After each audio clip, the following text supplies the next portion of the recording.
Hi, this is Kevin Brown. I'm recording this video today for the Preaching Artfully class.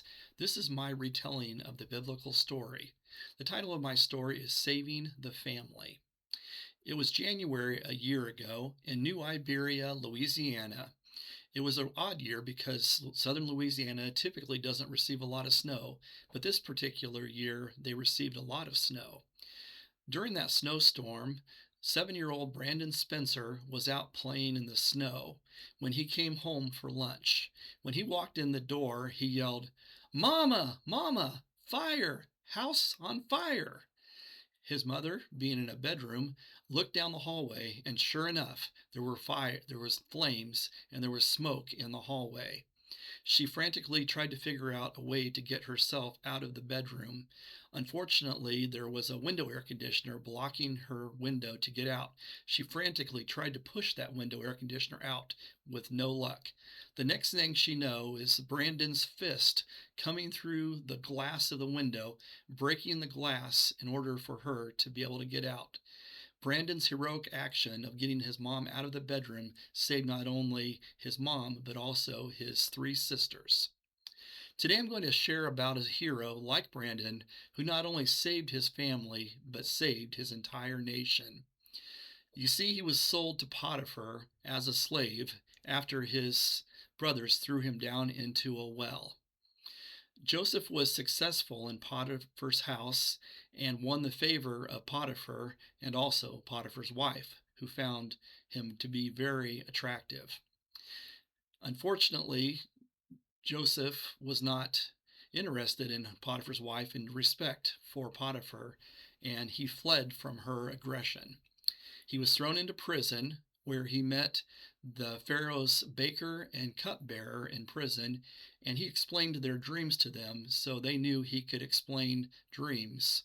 However, they forgot about meeting Joseph, and 2 years passed.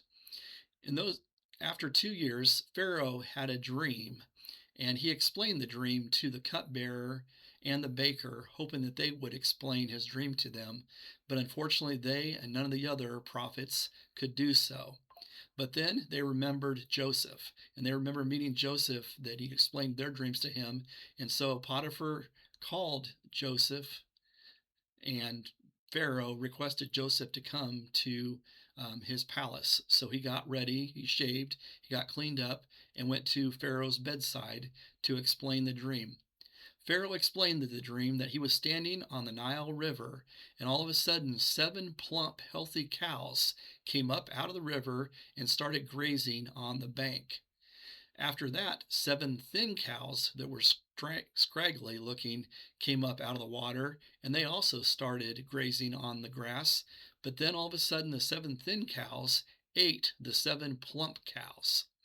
In another dream, Pharaoh explained to Joseph that there were 7 plump ears of grain on a single stalk, and then there were 7 shriveled ears on the same stalk, and they swallowed up the plump ears of grain.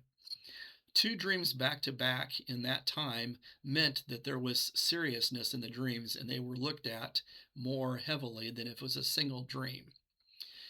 Joseph told and explained to the Pharaoh that the 7 years, 7 cows and 7 grains represented 7 years of prosperity that that the land would have, followed by 7 years of famine that would consume the land.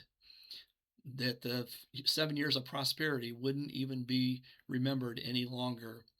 Pharaoh, obviously being upset by this and worrying what would happen, asked Joseph what he would recommend doing.